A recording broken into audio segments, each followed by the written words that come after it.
পরপর তিনটি দরজার তালা ভেঙে বাড়িতে দুঃসাহসিক চুরি, ঘটনায় তুমুল চাঞ্চল্য ছড়ালো রায়গঞ্জে।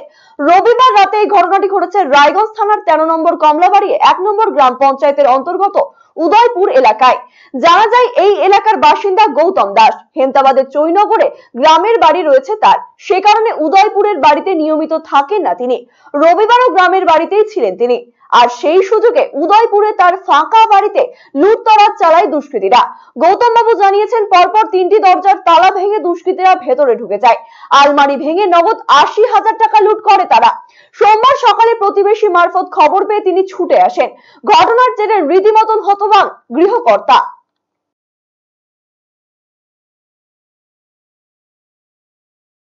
পুলিশ বলতে তালা ভাঙা আছে ঘরে আমি বাড়িতে থাকি না সেভাবে।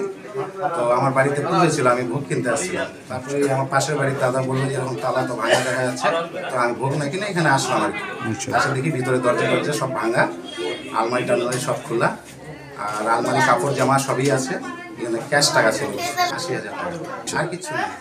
এখন সমস্যা হচ্ছে এই আমি থাকি না, এই কারণে এখন জানে হয়তো বাড়িতে নেই। বাড়িতে থাকলে হয়তো এটা হতো কি হতো না, এখন কেমন করে বলবো বলেন। কি বলবো, রাতে এখন এই বাড়ি ঘর ছেড়ে যাওয়া তো মুশকিল।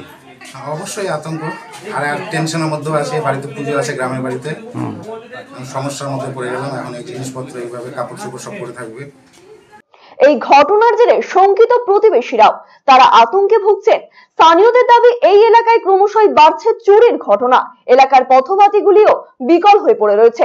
সন্ধে নামতেই অন্ধকারে ডুবেছে এলাকা, আর সেই সুযোগেই বাড়ছে দুষ্কৃতীর দৌরাত্ম্য। নিরাপত্তার দাবি জানিয়েছেন সকলেই।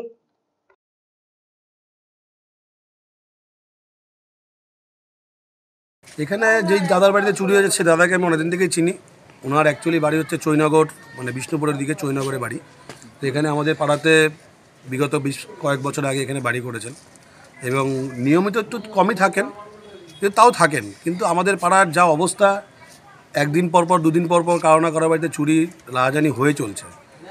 রাস্তার মধ্যে দেখতে পাবেন সন্ধ্যার দিকে আসলে একটা লাইট নেই। পঞ্চায়েত থেকে বলুন, প্রশাসন থেকে বলুন, সবাই নীরব। মানে কারোর কোনো হেলদোল নেই যে চুরি হচ্ছে, প্রশাসন থেকে হচ্ছে।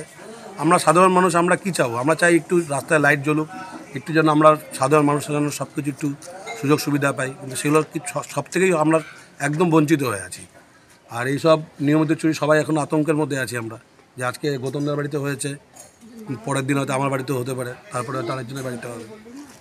আমরা যাচ্ছি যে চুরি করেছে তাকে ধরা হোক এবং তাকে একটা শাস্তিযোগ্য ব্যবস্থা নেওয়া হোক। এবং পুলিশ প্রশাসনকেও বলবো এবং আমাদের পঞ্চায়েত ইয়েকেও বলবো যে আপনারা দয়া করে একটু রাস্তাঘাটের দিকে নজর দিন। সাধারণ মানুষের খুব অসুবিধা, রাস্তাঘাটের বেহাল অবস্থা এবং লাইট টাইট কিচ্ছু নেই আমাদের এই পাড়াতে। খবর পেয়ে ঘটনাস্থলে ছুটে আসে পুলিশ ঘটনার তদন্ত শুরু করেছে।